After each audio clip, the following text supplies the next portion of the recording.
The bus driver looked straight at me through the mirror and whispered something that made my blood run cold. "You shouldn't be on this bus." I laughed nervously, thinking it had to be a joke. But then I noticed something strange. The bus wasn't stopping at any stations, and none of the other passengers were moving at all. It was almost midnight when I finally stumbled out of my office. The rain was coming down in sheets, so heavy that the streets looked like dark, rushing rivers. Of course, my phone was dead, and as I got to the stop, I saw the last bus already pulling away. I ran as fast as I could, my shoes splashing through deep puddles on the empty streets. "Wait, wait," I yelled, waving my arms frantically. Just as the doors were about to hiss shut, I managed to leap inside, completely out of breath. The driver didn't say a word.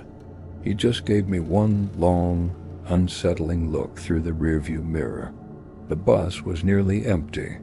There were only a few passengers scattered near the back, all sitting in silence. Nobody was talking. Nobody was on their phone.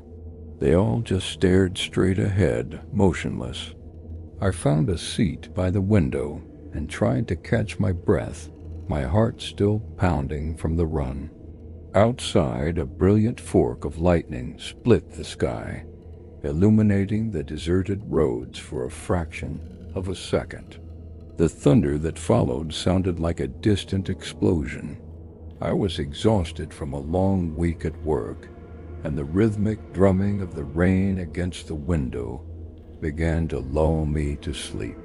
My eyelids felt heavy, and for a moment I must have dozed off. When I opened my eyes again, the bus was completely full. Every single seat was taken. People were even standing in the aisle, their wet clothes dripping onto the floor, forming little puddles. My heart skipped a beat. What?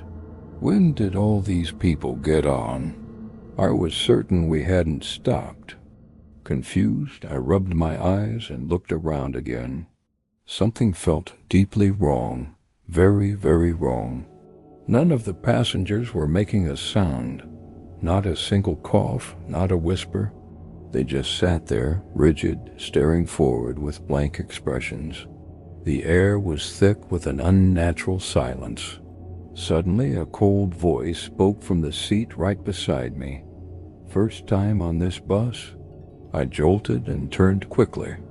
An old man was sitting there, holding a cigarette that hadn't been lit, but filled the air with a strange, bitter smell. His face was unnaturally pale, and his eyes looked empty.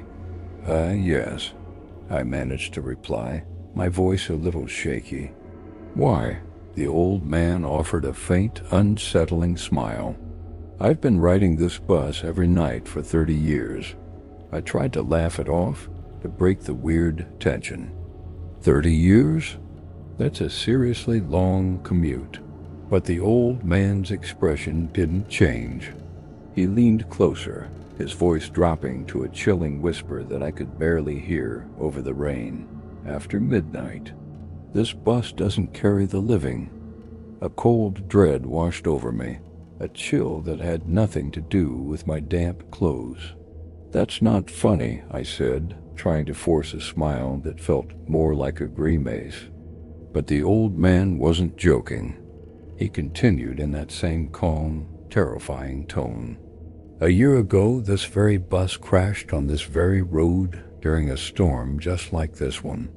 Everyone inside died, instantly. My throat went completely dry. I couldn't speak. But sometimes," he said, his voice trailing off as he slowly gestured around the bus with a trembling hand, "on nights like this, they all return." I forced myself to look around again. Every passenger was still sitting perfectly still, like statues in a museum. And then the most terrifying thing I have ever witnessed began to happen. One by one, in perfect, horrifying synchronization, They all slowly turned their heads to look directly at me. Their eyes were pale, lifeless, and utterly empty. I screamed and jumped to my feet, stumbling back into the aisle. "What the hell is going on?" I yelled, my voice cracking with panic.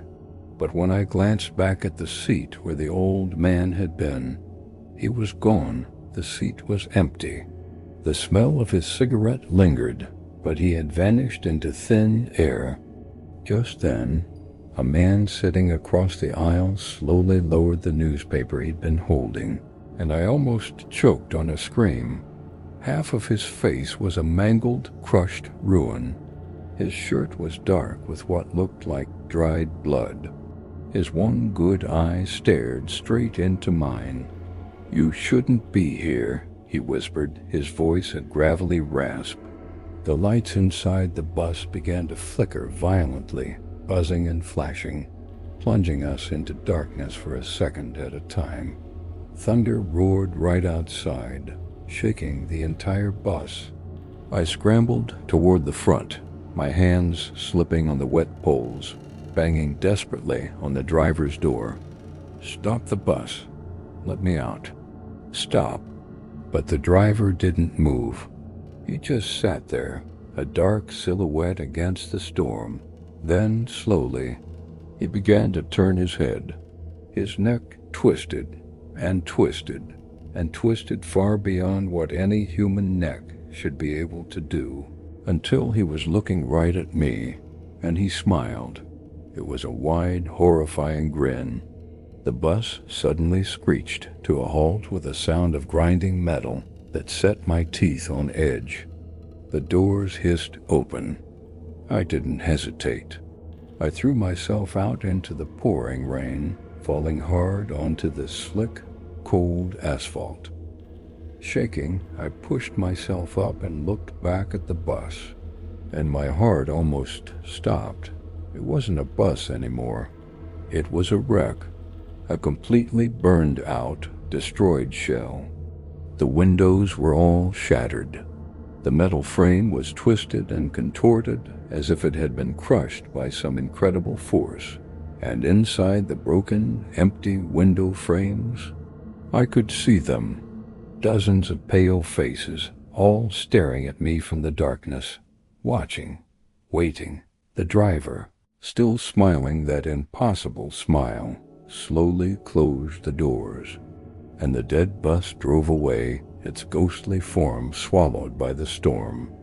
I never took the late-night bus again, but sometimes when it rains heavily at midnight and I happen to look out my window, I still see it, that same burned bus driving silently down the road, and through the shattered window. The driver is always looking for someone who shouldn't be on that bus.